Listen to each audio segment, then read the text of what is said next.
మన హెడ్డింగ్ ఈరోజు చూస్తాయి అక్కడ మధ్యలో ఎల్లో కలర్ లో ఏదైనా కనిపిస్తుంది, భయపడొద్దు ధైర్యంగా. సో ఈ మొత్తం గ్రూప్ 2 సిలబస్ లో మీరు థింక్ చేస్తాయి మీలో చాలా మంది ఓకే దేని గురించి డౌట్ ఉంటుందంటే లోపల ఓకే.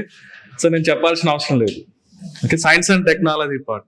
ఎందుకంటే గ్రూప్స్కి గ్రూప్ 2లో ఎస్పెషల్లీ ఇంత పెద్ద వెయిటేజ్లో ఎప్పుడే కానీ ఇంత సిలబస్ అనేది ఇన్ని మార్క్స్కి మనకి ఇవ్వలేదు. కానీ ఈసారి మాత్రం కొంత ఎకానమీని తగ్గించి ఆ 150 మార్క్స్ని 75 మార్క్స్ చేసి క్లియర్గా ఇంకా రిమైనింగ్ 75లో హెడ్డింగ్ మాత్రం సైన్స్ అండ్ టెక్నాలజీని పెట్టాడు. కింద మనం అబ్జర్వ్ చేస్తే మాత్రం ఎంతవరకు సైన్స్ అండ్ టెక్నాలజీ ఉంది మీరు అబ్జర్వ్ చేస్తే క్లియర్ ఓన్లీ జస్ట్ ఒక యూనిట్ మాత్రమే సైన్స్ అండ్ టెక్నాలజీ పార్ట్ మీకు ఉంటుంది. రిమైనింగ్ సెకండ్ యూనిట్ కానీ నేను చూడండి, అందులో ఎకానమీ మిక్స్ అంటది, జాగ్రఫీ మిక్స్ అంటది, ఎనర్జీ మేనేజ్మెంట్. మళ్ళీ థర్డ్ యూనిట్ కానీ చూసేటప్పటికి ఈకో సిస్టమ్, బయోడైవర్సిటీ అన్నాడు. ఫోర్త్ యూనిట్ మళ్ళీ waste control and waste management and pollution control అని ఉంది. మళ్ళీ ఫిఫ్త్ యూనిట్ వచ్చేటప్పటికి క్లియర్ గా ఎన్విరాన్మెంట్ అండ్ హెల్త్ అని ఉంది. చాలా యూనిక్ గా డిజైన్ చేసేసి పైన మాత్రం హెడ్డింగ్ ఒట్టి సైన్స్ అండ్ టెక్నాలజీ అని పెట్టింది. ఇది కరెక్ట్ గా ఆలోచిస్తే మాత్రం సో జనరల్ గా సైన్స్ అండ్ టెక్నాలజీ అని మనం మాట్లాడుకుంటే so space, defence, information communication టెక్నాలజీనో, బయోటెక్నాలజీనో, లేదా emerging areas of science and technology, energy related technology, nuclear technology, ఇది మాత్రమే కనిపిస్తుంది. బట్ ఇక్కడ మాత్రం మనకి మన సిలబస్ మాత్రం చాలా యూనిక్ గా ఉంది. సో మన అప్రోచ్ కూడా మనం కూడా అలానే ఉండాలి. సో ఫస్ట్ ఆఫ్ ఆల్ దీని మీద మనం ఒక ఫియర్ అనేది వదిలేయాలి. సో ఈ పార్ట్ మీలో ఆల్రెడీ చదివింటారు, ఎందుకంటే సిలబస్ వచ్చి సంవత్సరం పైన అయింది కాబట్టి, ఆల్రెడీ ఎగ్జామ్ ప్రిలిమ్స్ ఇదంతా అయిపోయినాయి కాబట్టి. ఇక్కడ చూడండి, ఫస్ట్ థింగ్ మీరు గుర్తుపెట్టుకోవాల్సింది అంటే సిలబస్ ని మొత్తం బట్టి కొట్టేయాలి. సో మీరు ఎవరైనా చేశారా పని? సిలబస్ లో ఉన్న కాంపోనెంట్స్ కాదు, ఫస్ట్ చేయాల్సిన పని ఏంటంటే సిలబస్ లో ఉన్న ప్రతి యూనిట్ మీరు బట్టి కొట్టాలి క్లియర్. ఎందుకు ఈ మాట చెప్తున్నాను? ఏదైనా కారణం ఉండొచ్చు, ఎవరైనా చెప్పగలుగుతారా? సిలబస్ లో ఉన్న ప్రతి ఫస్ట్ పాయింట్ కానించి నేను చెప్తున్నా చూడండి, ఇక్కడ first technology machines, policies and applications కానించి ఫస్ట్ లోనే మీకు recent science and technology innovation policy, technology machines, okay, scientific strategies మన ఇండియాకి సంబంధించి, emerging areas of science and technology, అందులో మళ్ళీ కింద మీరు చూస్తే space technology, defence technology, information communication technology, cyber crimes గురించి. సో మనకి ఈ గవర్నెన్స్ ఇనిషియేటివ్స్ అన్నాడు ఫస్ట్ యూనిట్ లోనే, న్యూక్లియర్ టెక్నాలజీ అన్నాడు. ఇలా మొత్తం మనకి ప్రతి యూనిట్ లో మనకు మైండ్ లో ఉండాలి. సో ఎందుకని ఈ మాట చెప్తున్నా అంటే కారణం ఏమైనా ఉంటుంది. సో మనకు first of all news paper చదివేటప్పుడు మనకు సిలబస్ లో టచ్ అవుతాయా లేదా అనేది మనకు మైండ్ లో స్ట్రైక్ అవ్వాలి. అసలు సిలబస్ మనకు మైండ్ లో లేదంటే మీరు కరెంట్ అఫైర్స్ ని జస్ట్ మ్యాగజైన్స్ తీసుకొని మొత్తం అన్ని బట్టి కొడుతూ ఉంటారు, అది కరెక్ట్ కాదు. సో ఇక్కడ మన సిలబస్ రిలేటెడ్ కరెంట్ అఫైర్స్ మాత్రమే గుర్తు పెట్టుకునేదానికి ట్రై చేయండి. చాలా మంది ఏం చేస్తున్నారంటే ఇంటర్నేషనల్ అంశాల పైన కూడా ఫోకస్ చేస్తున్నారు. సో మనకి సిలబస్ లో క్లియర్ గా దేనిపైన ఉంది మీరు చూడండి. ఫస్ట్ యూనిట్ లో ఇండిజినస్ టెక్నాలజీస్, మెయిన్ ఒక న్యూక్లియర్ టెక్నాలజీ చూసినట్లయితే లాస్ట్ లో ఇండియాకి సంబంధించిన రియాక్టర్స్ గురించి, ఇండియాకి సంబంధించిన న్యూక్లియర్ ప్రోగ్రామ్ గురించి, ఇండియాకి సంబంధించిన పవర్ స్టేషన్స్ గురించి మనం చదవమని చెప్పాడు క్లియర్. సో అందులో నుంచి మనకి క్లియర్ గా క్వశ్చన్స్ ఎలా అడగొచ్చు. న్యూక్లియర్ టెక్నాలజీ ఫస్ట్ యూనిట్ ఉంది క్లియర్ గా, ఓకే. అందులో 3 స్టేజ్ న్యూక్లియర్ పవర్ ప్రోగ్రామ్, ఈ మధ్య ఎక్కడన్నా మనం న్యూస్ లో చూడొచ్చా దాని గురించి? 3 stage nuclear power programme syllabus open చేస్తే మీకు లాస్ట్ లో ఫస్ట్ యూనిట్ లో అదే ఉంటుంది. సో మనం అఫీషియల్ గా భారతదేశం ఈ మధ్య కాలంలో సెకండ్ స్టేజ్ లోకి ఎంటర్ అయిపోయింది, ఓకే. సో మనకి ఎప్పుడు 70 years బ్యాక్ హోమీ జహంగీర్ బాబా గారు ఆ కార్యక్రమాన్ని డిజైన్ చేసి ఇన్ని రోజులు మనం ఫస్ట్ స్టేజ్ ని యూజ్ చేసుకుంటూ మనం డిజైన్ చేస్తూ వచ్చాం. బట్ అఫీషియల్ గా ఈ మధ్య కాల్పాకంలో తమిళనాడులో ఫాస్ట్ బ్రీడర్ రియాక్టర్ ని ఒకటి ఇన్స్టాలేషన్ లెక్క తీసుకొని వచ్చింటారు. సో డెఫినెట్ గా మనం ఎలా అడగచ్చు క్వశ్చన్, ఆ 3 స్టేజ్ ప్రోగ్రామ్ నుంచి ఒక 2 క్వశ్చన్లు డిజైన్ చేయొచ్చు. అసలు ఫాస్ట్ బ్రీడర్ రియాక్టర్స్ అంటే ఏంటి, అవి ఎలా పనిచేస్తాయి, అందులో ఉన్నటువంటి మోడరేటర్స్ ఎలా ఉంటాయి, అందులో ఉన్నటువంటి కూల్ అంటే ఏంటి, ఇలా మనల్ని క్వశ్చన్ చేయొచ్చు. అంటే మనకున్న కరెంట్ అఫైర్స్ నుంచి మనకున్నటువంటి కోర్ సిలబస్ ని లింక్ చేసుకునే దానికి ట్రై చేయాలి. ఫర్ ఎగ్జాంపుల్ మనకి పైన స్పేస్ టెక్నాలజీలో లాంచ్ వెహికల్స్ ఆఫ్ ఇండియా అని ఉంది. ఇండియా దాని గురించే చదవాలి. అమెరికా వాళ్ళు ఏం రిలీజ్ చేశారు, చైనా వాళ్ళు ఏం రిలీజ్ చేశారు, అదంతా వేస్ట్ ఆఫ్ టైం. క్లియర్ గా రాసి ఉంటుంది మీరు సిలబస్ లో. ఏమని రాసింది? ఇండియాకి సంబంధించిన శాటిలైట్స్, ఇండియాకి సంబంధించిన లాంచ్ వెహికల్స్, అది వదిలేసి ఓకే యుఎస్ఏకి సంబంధించిన దాని గురించి, చైనాకి సంబంధించిన దాని గురించి, యూరోపియన్ స్పేస్ ఏజెన్సీకి సంబంధించిన వాటి గురించి మీరు ఇక్కడ అవసరం లేదు. యూపీఎస్సీ లాంటి ఎగ్జామినేషన్ అనుకోండి, వాళ్ళకి ఏం సిలబస్ మెన్షన్ చేసి ఉంటారు, జస్ట్ సింపుల్ గా general science and day to day applications అని అంటాడు. కానీ అక్కడ ఇచ్చేది మొత్తం మొత్తం కరెంట్ అఫైర్స్ ఇస్తాడు ప్రిలిమ్స్ లో మనకు ఇస్తాయి. బట్ మనకు స్పెసిఫిక్ గా ఉంది. సో లాంచ్ వెహికల్స్ నుంచే క్వశ్చన్ ఎలా అడగచ్చు? ఎవరైనా గెస్ట్ చేయగలుగుతారు? ఈసారి నాకు తెలిసి ఒక 2 క్వశ్చన్లు ఖచ్చితంగా రావచ్చు. ఒకటి స్మాల్ శాటిలైట్ లాంచ్ వెహికల్స్, ఈ మధ్య మనం SSLV D3 అనేది కంప్లీట్ చేసాం. ఇంకొకటి reusable launch vehicles RLV TD mission. ఇంకొకటి రూమీ 1 అనే ఒక ఎక్స్పెరిమెంట్ జరిగింది ఈ మధ్య కాలంలో. India old 3D printed rocket engine తయారు చేసింది. 3D ప్రింటింగ్ టెక్నాలజీ అంటున్నాం. సో ఇక్కడ చూడండి, PSLV GSLV రెగ్యులర్ గా మనకి ఎప్పటి నుంచో తెలిసి ఉంటుంది, అందరూ చదువుతాం, క్లియర్ గా మనం చూస్తే PSLV డిఫరెన్స్ ఏంటి, GSLV డిఫరెన్స్ ఏంటి. ఆ GSLV లోనే ఇప్పుడు మనం ప్రత్యేకంగా LVM-3 అనేటువంటి వెహికల్స్ మనం తయారు చేసాం, క్లియర్ గా మనం చూస్తే. ఇప్పుడు చూడండి, ఫ్యూచర్ స్పేస్ ప్రోగ్రామ్స్ అని ఉంటుంది స్పేస్ టెక్నాలజీలో క్లియర్ గా. సో ఈ space programs important space missions in India అని ఉంది క్లియర్.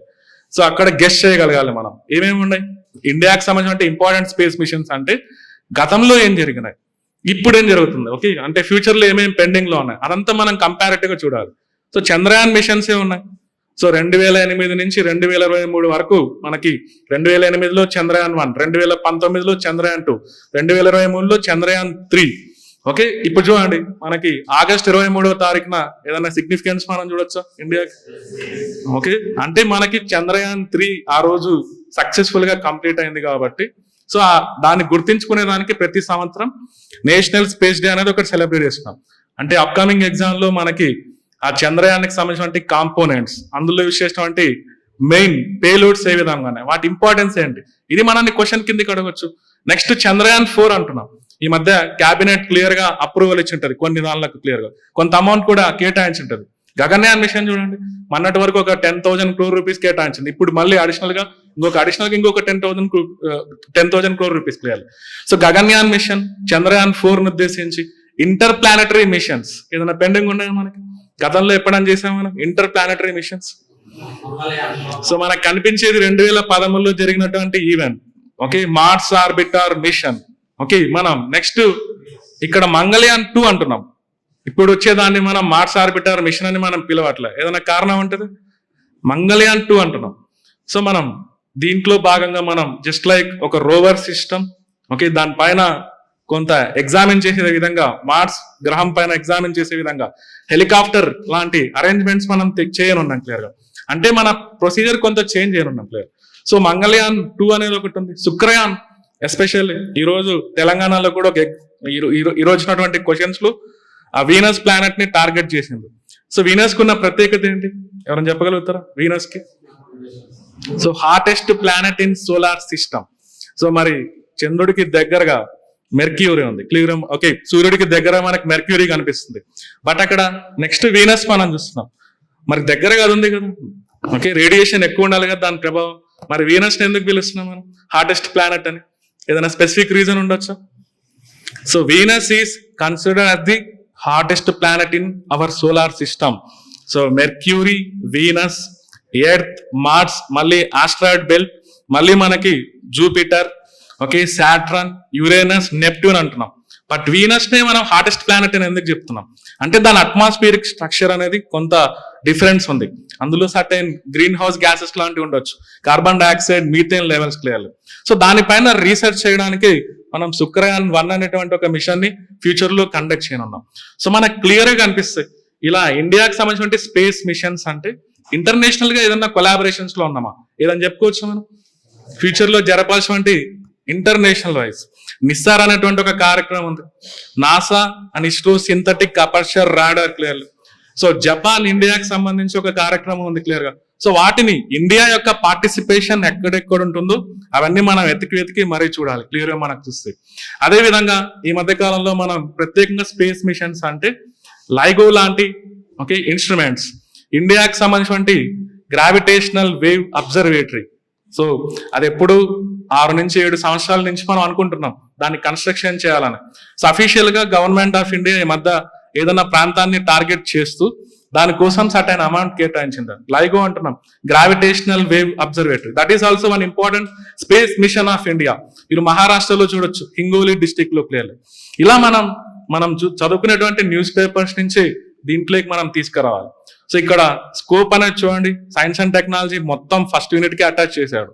సో మొత్తం space, defence, information communication technology, emerging areas, so అదే విధంగా మనకి ఐసిటి గురించి, సైబర్ క్రైమ్స్ గురించి, న్యూక్లియర్ టెక్నాలజీ గురించి అన్ని కలిపి 15 మార్కుల్లో గురించాలి. సో ఉన్న యూనిట్స్ వైజ్ మనకు చూస్తే అటు ఇక్కడ స్కోప్ మనం కొన్ని ఏరుకోవాలి. సో మనకున్నది ఈ 2 నెలల టైం కాబట్టి క్లియర్ గా, సో నా ఒపీనియన్ ఏంటంటే ప్రతి యూనిట్ నుంచి ఒక 50 థీమ్స్ ని మీరు అనుకోండి. ఓకే, 50 పొటెన్షియల్ థీమ్స్ అంటున్నాం. ఎక్కడెక్కడ నుంచి క్వశ్చన్ వచ్చేదానికి పాసిబిలిటీ ఉందో మీరు ఈజీగా గెస్ చేయొచ్చు కొంతవరకు. ఆ 50 థీమ్స్ నుంచి మీకు ఖచ్చితంగా 15 క్వశ్చన్లు వచ్చే విధంగా మీరు ఆలోచించగలగాలి. సో అది మీ దగ్గర irrespective of any source. But అది ఎలా ఉండాలంటే ఆ థీమ్స్ అనేది కొంత కరెంట్ ఇష్యూస్ తో లింక్ అయ్యే విధంగా ఉండాలి. అలా యూనిట్ 1 ని డిజైన్ చేసుకోవాలి, యూనిట్ 2 ని డిజైన్ చేసుకోవాలి, యూనిట్ 3, యూనిట్ 4, యూనిట్ 5. అది 3 నెలలు ఉన్నాయి, 2 నెలలు ఉన్నాయి, 4 నెలలు ఉన్నాయి టైం. సో మీరు ఓవరాల్ గా ఎగ్జామ్ కి ప్రిపేర్ అయ్యేటప్పటికి ఆ 250 థీమ్స్ అనేది మీరు పర్ఫెక్ట్ గా ఉంటే మాత్రం 75కి ఒక 50 మార్కులు తెచ్చుకోవచ్చు. సో ఇప్పుడున్న ప్యాటర్న్ లో సైన్స్ అండ్ టెక్నాలజీలో 75కి ఎవరన్నా 70 మార్కులు తెచ్చుకోగలుగుతారు? ఎనీవన్? సో ఆ క్వశ్చన్ పేపర్ తయారు చేసిన వాళ్ళు కూడా కన్ఫ్యూజ్ అవుతారు, అంత ట్రికీగా ఉంటుంది క్లియర్ గా మనం చూస్తే క్వశ్చనింగ్ ప్యాటర్న్. సో బట్ 75కి మాత్రం 50 మార్కులు మనం టార్గెట్ చేయొచ్చు. మనం 50 మార్క్స్ కనుక క్రాస్ చేసినామంటే మన ర్యాంక్ ఖచ్చితంగా టాప్ 100 లో ఉంటుంది ఇప్పుడున్న ప్యాటర్న్ లో. So economy, science and technology కలిపి 150కి ఒక 100 మార్క్స్ కనుక మీరు టార్గెట్ చేస్తే మాత్రం సో మిమ్మల్ని ఎలాగో ఫస్ట్ పేపర్ ప్రొటెక్ట్ చేస్తుంది. ఫస్ట్ పేపర్ లో చాలా మంది మీకున్న నాలెడ్జ్ తో 120 మార్క్స్ టార్గెట్ చేయొచ్చు. 150 అంటే ఇక్కడ 100 మార్క్స్, అక్కడ 120 మార్క్స్. మీరు 200 నుంచి 220 మధ్యలో కనుక తెచ్చుకోగలిగితే మీకు ఎగ్జిక్యూటివ్ పోస్ట్ ఖచ్చితంగా వస్తుంది క్లియర్ మనకు చూస్తే. సో ఇప్పుడున్నటువంటి ప్యాటర్న్ ప్రకారం ఎనాలిసిస్ ఇలా అనుకోవచ్చు క్లియర్. ఇంకా సెకండ్ యూనిట్ కిందకి వచ్చేటప్పటికి చూడండి క్లియర్ గా. ఓకే, అందులో ఎనర్జీ మేనేజ్మెంట్ క్లియర్ గా కొన్ని టాపిక్స్ మనం గెస్ట్ చేయొచ్చు. ఎనర్జీ మేనేజ్మెంట్ లో ఫస్ట్ హైడ్రోజన్ అనే కాన్సెప్ట్. ఈసారి హైడ్రోజన్ పైన క్వశ్చన్ లేకుండా ఉండదు. సో హైడ్రోజన్ అనే కాన్సెప్ట్ నుంచి ఖచ్చితంగా 2-3 క్వశ్చన్స్ మీరు చూస్తారు. ఈ మధ్య కాలంలో చూడండి మన Indian government, Indian railways especially okay ఈ డిసెంబర్ లోనే హర్యానా స్టేట్ లో ఇండియాకి సంబంధించిన ఫస్ట్ హైడ్రోజన్ ట్రైన్ ని అప్రూవల్ ఇచ్చింటారు. అది త్వరలో మనం చూడనున్నాం. పర్టికులర్ గా హర్యానాలో సో జింద్ అండ్ సోనీపట్ అనేటువంటి ప్రాంతం మధ్య క్లియర్ గా. సో మనం అంటే హైడ్రోజన్ ఉపయోగించి పబ్లిక్ ట్రాన్స్పోర్టేషన్ వరకు మనం తీసుకొని వస్తున్నాం. సో హైడ్రోజన్ అనే కాన్సెప్ట్, అసలు హైడ్రోజన్ అనేది మిగిలిన ఫ్యూయల్స్ తో కంపారిజన్ చేయాలి. ఇది ఎందుకు బెటర్ గా ఉంది క్లియర్ గా మనం చూస్తే. సిమిలర్లీ హైడ్రోజన్ ప్రొడక్షన్ కోసం మన ఇండియాలో ఎటువంటి చర్యలు చేపడుతున్నాం. ఈ మధ్య మీకు చూస్తే నేషనల్ గ్రీన్ హైడ్రోజన్ మిషన్ అనేది కనిపించింటారు. ఓకే, ఆ నేషనల్ గ్రీన్ హైడ్రోజన్ మిషన్ గురించి కంప్లీట్ గా తెలుసుకోవాలి. అందులో ఉన్న హైలైట్స్ ఏంటి క్లియర్లీ, అసలు గ్రీన్ హైడ్రోజన్ అంటే ఏంటి, గ్రే హైడ్రోజన్ అంటే ఏంటి, బ్రౌన్ హైడ్రోజన్ అంటే ఏంటి. ఈ మధ్య ఇంకొక పదం పింక్ హైడ్రోజన్ అనే పదం మీరు చూస్తే ఎనీవన్ ఐడియా? పింక్ హైడ్రోజన్ అంటున్నాం. న్యూక్లియర్ ఎనర్జీ నుంచి జనరేట్ చేసినటువంటి ఎలక్ట్రిసిటీని సో వాటర్ లేక్ పాస్ చేసి దాన్ని హైడ్రోలసిస్ చేసి దాని నుంచి హైడ్రోజన్ జనరేట్ చేయడం, అలా కోడ్ నేమ్స్ ఉంటాయి క్లియర్ గా మనం చూస్తే.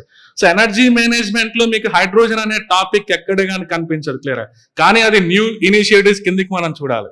సో హైడ్రోజన్ ఇంకొక కాన్సెప్ట్ బయోఫ్యూయల్స్. ఓకే, మనకి డైరెక్ట్ గా సిలబస్ లో బయోఫ్యూయల్స్ పాలసీ గురించి ఎగ్జామిన్ చేయమనండి. మన తెలంగాణ గ్రూప్ 1 మెయిన్స్ లో కూడా 2018 పాలసీ పైన మెయిన్స్ క్వశ్చన్ ఒకటి చూడొచ్చు. సో ఏపీలో జరిగినటువంటి గ్రూప్ 1 మెయిన్స్ లో కూడా బయోఫ్యూయల్స్ పాలసీని టార్గెట్ చేస్తూనే ఉన్నారు.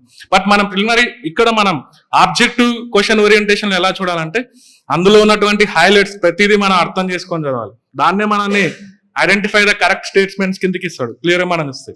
అసలు బయోఫ్యూయల్స్ ని ఎలా తయారు చేయొచ్చు, అందులో ఎనీవన్ ఐడియా? బయోఫ్యూయల్స్ ని ఎలా ప్రొడ్యూస్ చేయొచ్చు? Examples okay, bio ethanol, bio diesel, biogas, ఇవన్నీ బయోఫ్యూయల్స్ అంటున్నాం. ఈ మూడిటికి ఏదైనా టెక్నాలజీ యూస్ చేస్తాం, ఒక్కొక్క దానికి ఒక్కొక్క టెక్నాలజీ యూస్ చేస్తాం. Anyone idea? బయో ఇథనాల్ ని ఎలా జనరేట్ చేయొచ్చు?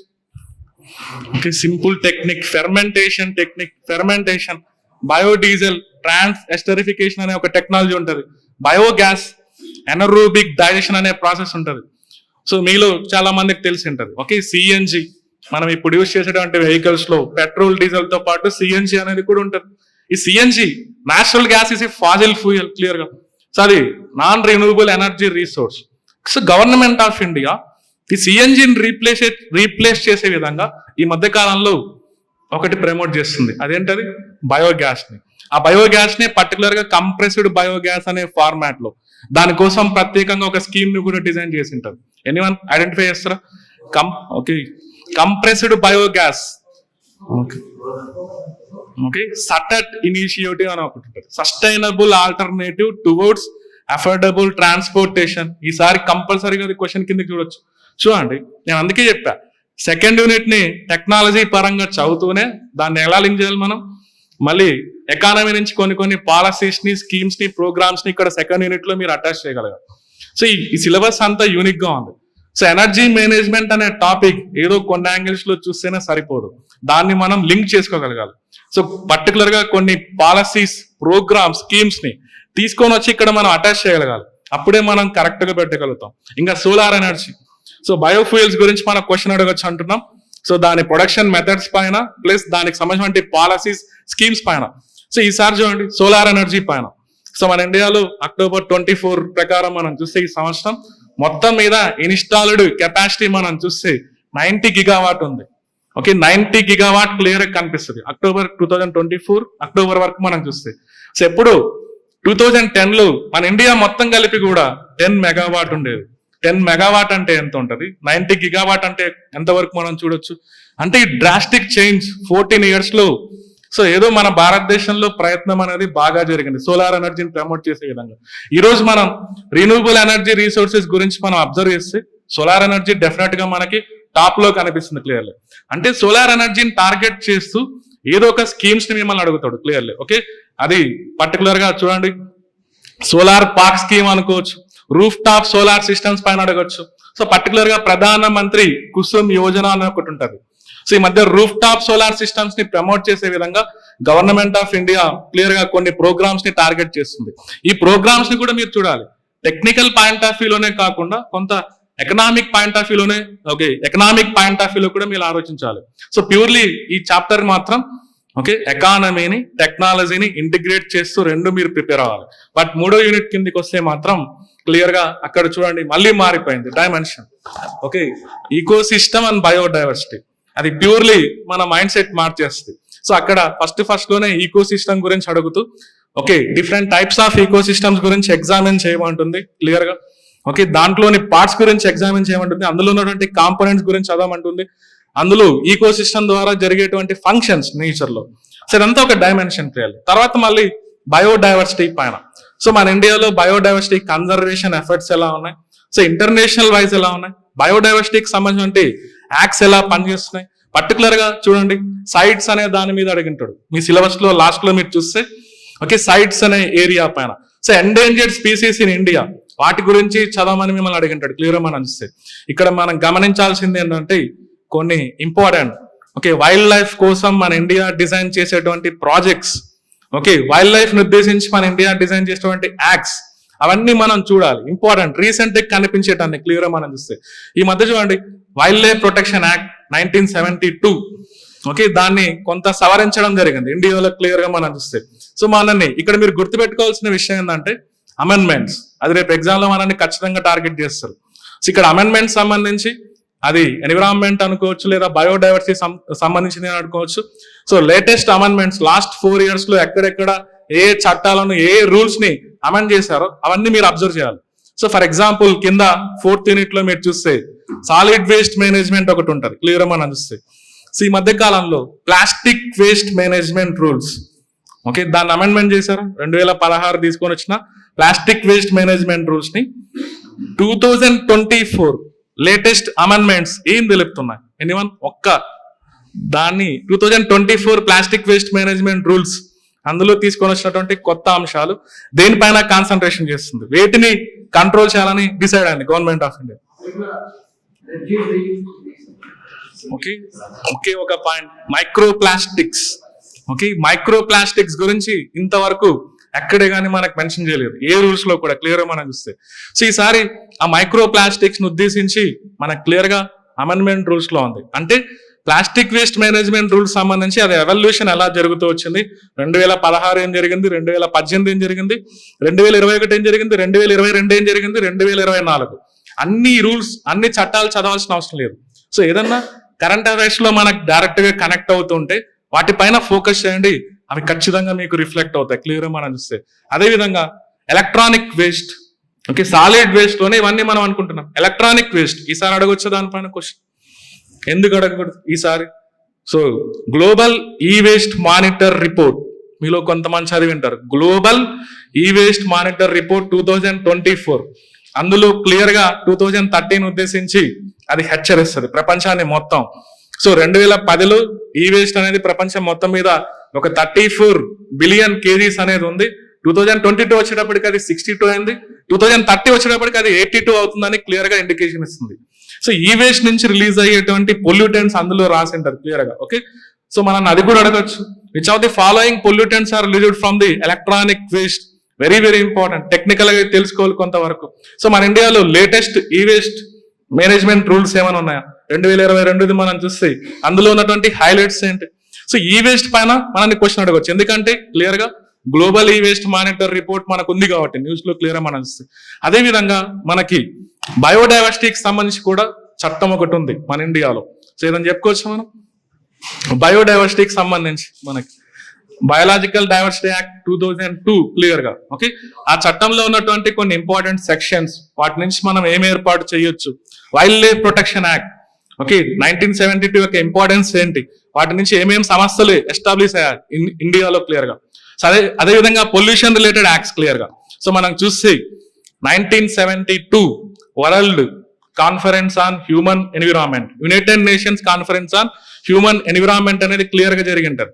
సో అదే బేస్ ప్రపంచానికి అన్నిటికీ ఎన్విరాన్మెంట్ పైన ఫస్ట్ జరిగిన కాన్ఫరెన్స్ ఏంటంటే United nations conference on human environment అని మనం చెప్పుకోవచ్చు. ఆ 1972 సమావేశానికి మన దేశం కూడా మన దేశం తరపున కూడా మన ప్రైమ్ మినిస్టర్ గారు క్లియర్ గా అటెండ్ అయ్యారు క్లియర్ మనం చూస్తే. తర్వాత చూడండి మన ఇండియాలో ఎలా చేంజ్ అవుతూ వచ్చింది. ఓకే, ఇమీడియట్ గా 1972లో మనం ఏదైనా చట్టం తీసుకొని వచ్చాం, ఇందాక మనం అన్నాం కదా wild life protection act clear గా. 1973, ఓకే, ఏదైనా సిగ్నిఫికెన్స్ ఉందా 1973? ప్రాజెక్ట్ టైగర్, అది 50 years సెలబ్రేషన్ జరిగిందా ఇండియాలో ఎప్పుడన్నా ఈ మధ్య కాలంలో?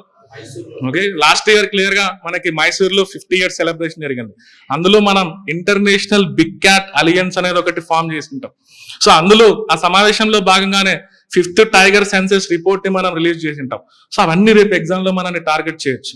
అంటే నేను ఎందుకు ఇదంతా చెప్తున్నా అంటే ఏదన్నా ఒక అంశం మనం నేర్చుకునేటప్పుడు ఫస్ట్ దాని బ్యాక్గ్రౌండ్ నుంచి రండి.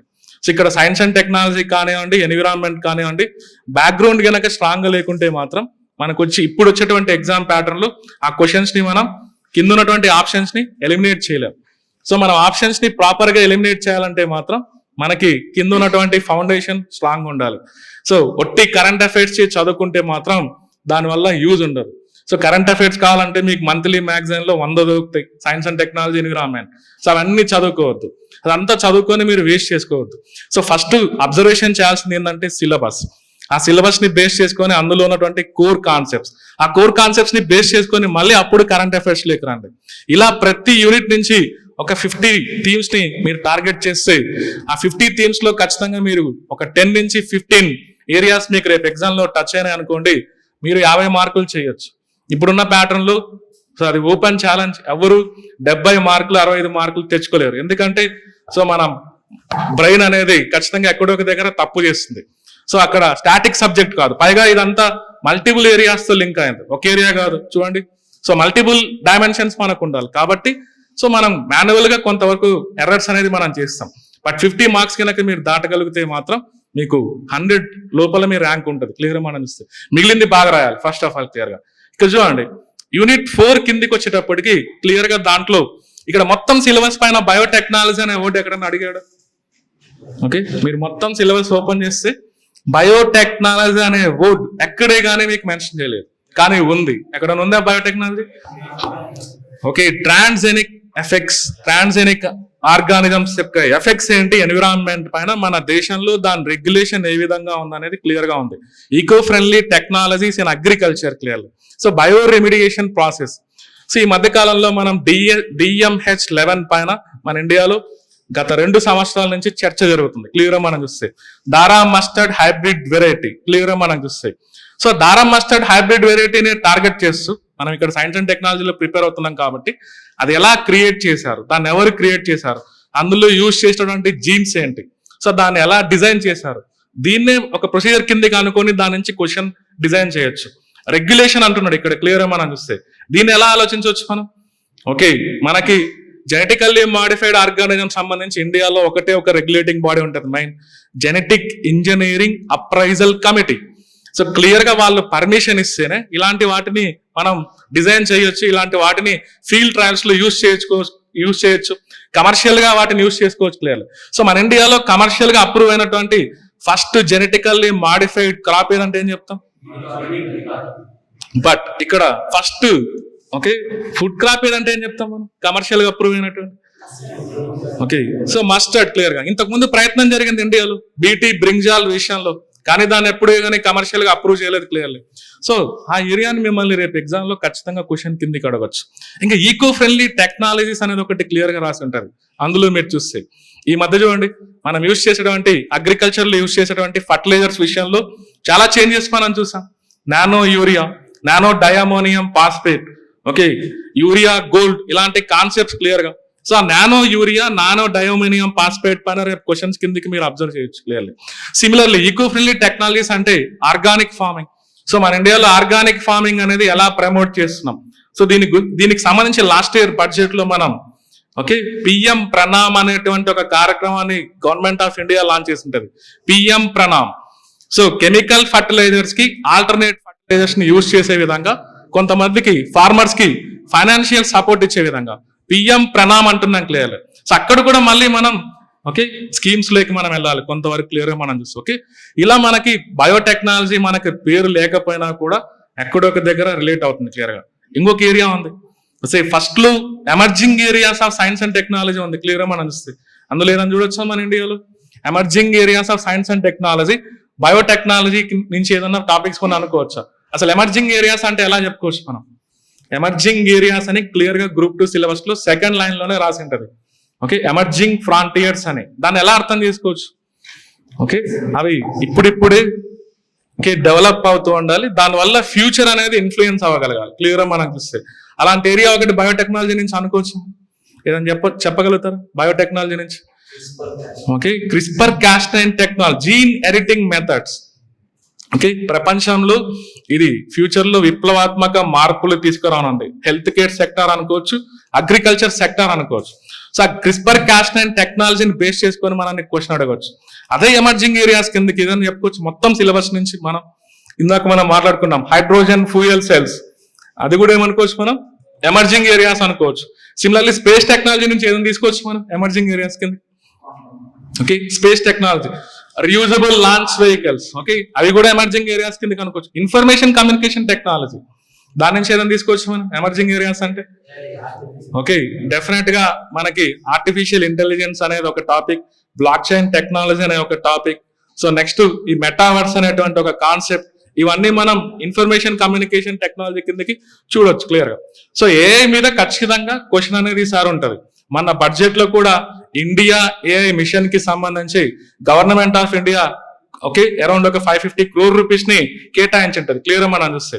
సో ఇండియా ఏఐ మిషన్ అనేది ఆర్టిఫిషియల్ ఇంటెలిజెన్స్ ని ప్రమోట్ చేసే విధంగా మన దేశంలో పనిచేస్తుంది క్లియర్ మనం చూస్తే.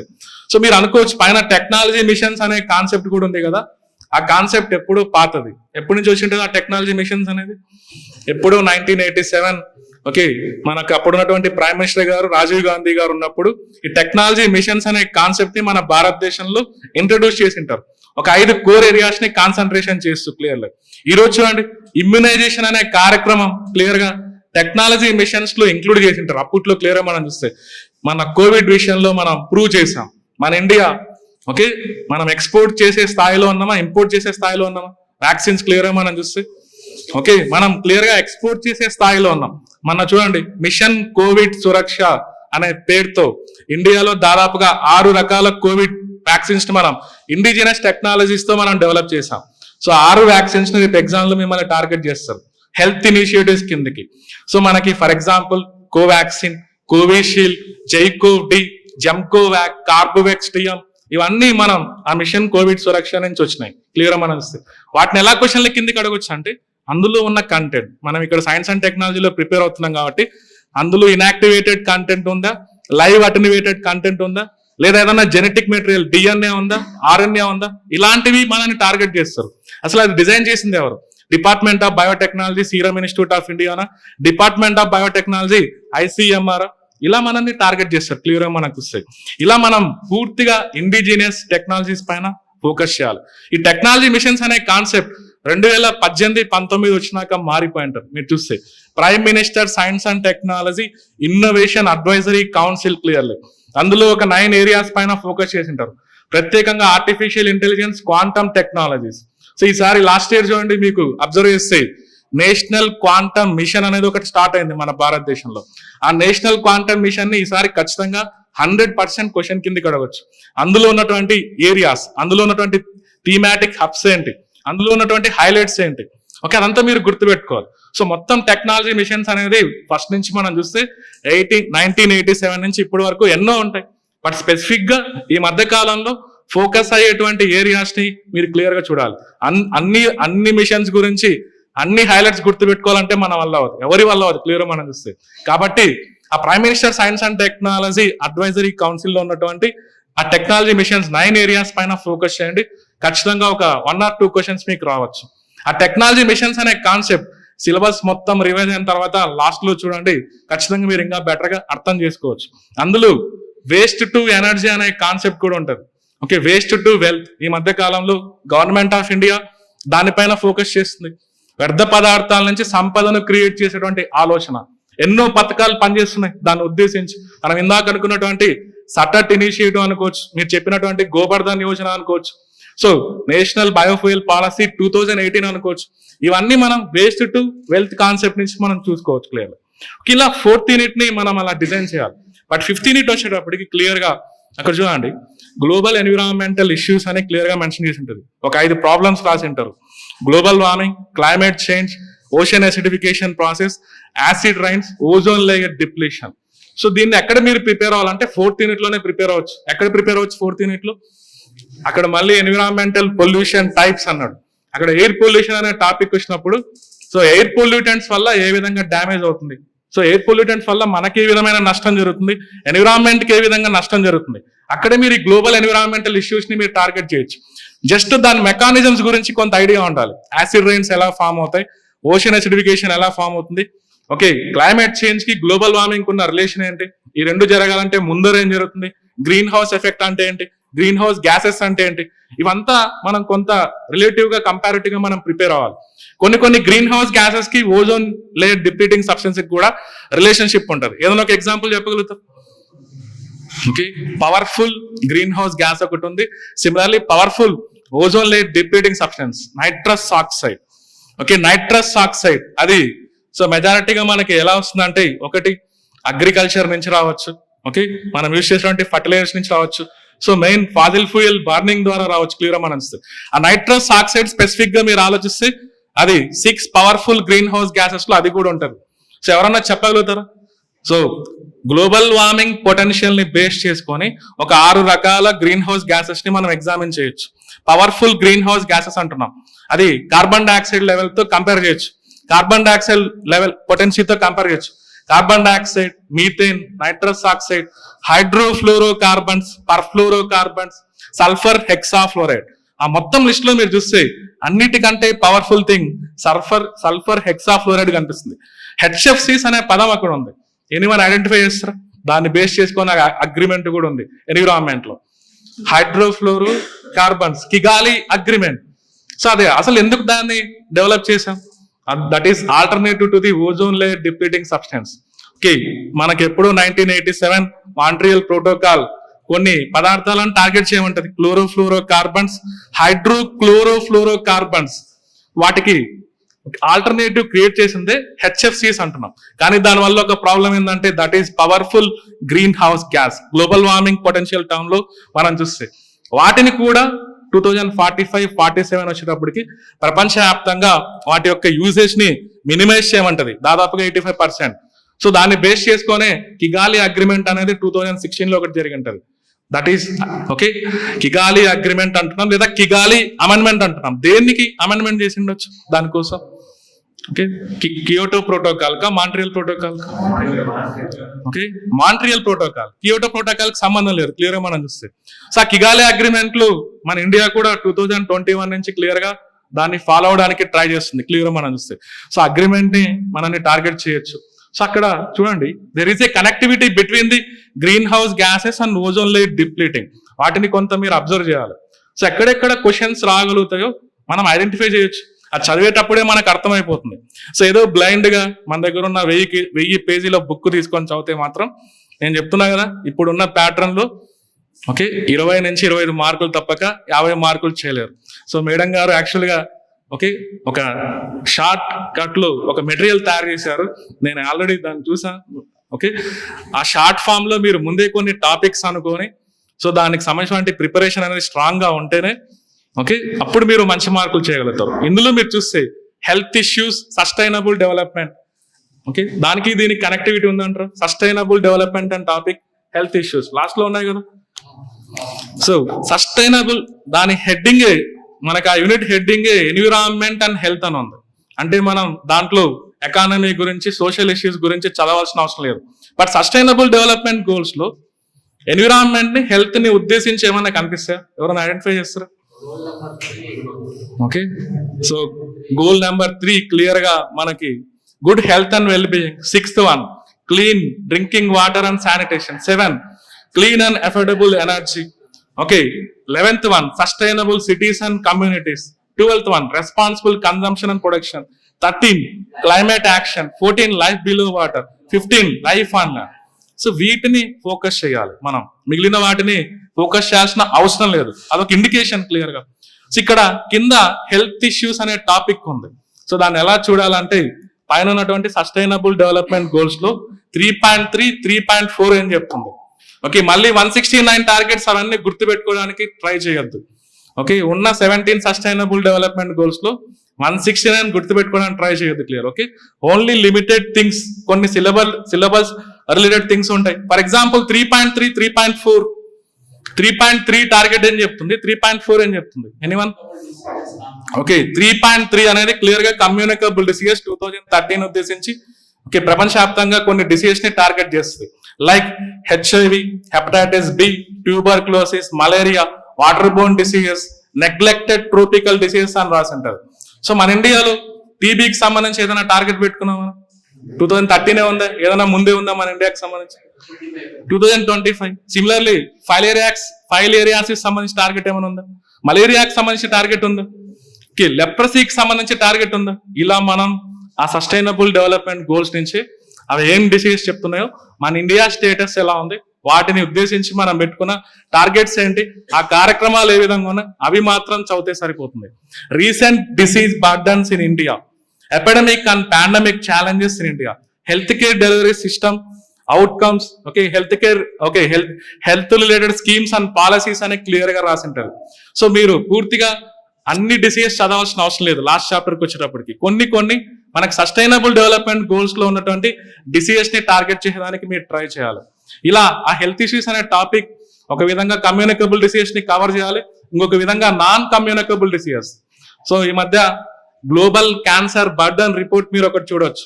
2050 వచ్చేటప్పటికి క్యాన్సర్ కేసెస్ 77% ఇంక్రీజ్ అవ్వబోతుంది అనేది మనకు క్లియర్ గా ఒక ఇండికేషన్ ఉంది. సో మన ఇండియాలో కూడా ఎంతో మంది క్యాన్సర్ తో సఫర్ అవుతున్నారు. ప్రతి సంవత్సరం క్యాన్సర్ బర్డన్ అనేది పెరుగుతుంది. ఇండియాలో కూడా క్లియర్ మనం చూస్తే క్యాన్సర్ ను ఉద్దేశించి మన ఇండియా ఈ మధ్య కాలంలో టెక్నాలజీని ఉపయోగించి ఏదైనా ప్రయత్నాలు చేస్తుందా? ఓకే, ఒకటి ఎగ్జామ్ లో రావచ్చు ఈసారి, car T cell therapy. So మన ఇండియాలో చూడండి, ఒక సంవత్సరం క్రిందట లింఫోమాస్, లుకేమియాస్ ఇలాంటి వాటిని టార్గెట్ చేస్తూ ఇండిజినస్ టెక్నాలజీస్ తో కార్ టీ సెల్ థెరపీ అనేది డిజైన్ చేస్తుంది. దాని క్వశ్చన్ కిందకి అడగొచ్చు. సో ఇండియాలో ఇంకొక problem sickle cell anaemia. Sickle cell anaemia ఖచ్చితంగా ఈసారి క్వశ్చన్ రావచ్చు. సో మనం చూడండి, ఒక మిషన్ లాస్ట్ ఇయర్ మధ్యప్రదేశ్ లో స్వయానా మన ప్రైమ్ మినిస్టర్ గారు లాంచ్ చేసి ఉంటారు, national sickle cell anaemia elimination mission 2047 ఉద్దేశించి. అది 2030 ఉండదు టార్గెట్, 2047 ఉద్దేశించి. ఇలా స్పెసిఫిక్ గా కొన్ని రకాల కమ్యూనికబుల్ డిసీజెస్ మన స్కీమ్స్ తో, మిషన్స్ తో ఏదైనా రిలేట్ అవుతూ ఉంటే వాటిని మీరు ఫోకస్ చేయండి. మొత్తం బయాలజీ అంతా తీసుకొని వచ్చి ఇక్కడ చదవద్దు. సో హెల్త్ అనే టాపిక్ అంటున్నారు కదా అని సో బయాలజీ నుంచి హెల్త్ అండ్ డిసీజెస్ తీసుకొని వచ్చి ఇక్కడ చదివితే మనకు మార్కులు రావు. సో దాన్ని మనం స్పెసిఫిక్ గా ఈ మధ్య కాలంలో కరెంట్ అఫైర్స్ లో ఉండేటంటే వేటిపైన మన ఇండియా ఫోకస్ చేస్తుంది, సస్టైనబుల్ డెవలప్మెంట్ గోల్స్ ఏం చెప్తుందో వాటిపైన కాన్సన్ట్రేషన్ చేయండి, మీకు ఖచ్చితంగా బిట్ అనేది పోదు, క్లియర్ అని అనిపిస్తుంది. ఇలా యూనిక్ గా ఫస్ట్ గా నుంచి లాస్ట్ వరకు ఒక్కొక్క యూనిట్ లో ఓకే ఒక 50 థీమ్స్ అనుకొని మీరు కనుక ప్రిపేర్ అవుతే మాత్రం సో ఖచ్చితంగా మీకు 50 మార్క్స్ అనేది క్రాస్ అవుతుంది. ఇప్పుడున్న ప్యాటర్న్ లో మాత్రం 50 మార్క్స్ కనుక మీరు తెచ్చుకోగలిగితే మాత్రం సో మీకు ఖచ్చితంగా మంచి ర్యాంక్ రావచ్చు. సో అది మనం సైన్స్ అండ్ టెక్నాలజీ చూసే పద్ధతి. సో నేను చెప్పిన పద్ధతి మీరు కొంత ఫాలో అవుతే మాత్రం ఈ 2 నెలల్లో మీకు ఖచ్చితంగా మీకు యూజ్ అవుతుంది. సో ఇప్పటి వరకు మీరు మీలో ఒక్కొక్కరు ఒక్కొక్క విధంగా ప్రిపేర్ అయ్యొచ్చు, బట్ నేను చెప్పిన పాయింట్ ఆఫ్ వ్యూలో కూడా చూసుకుంటున్నాను క్లియర్.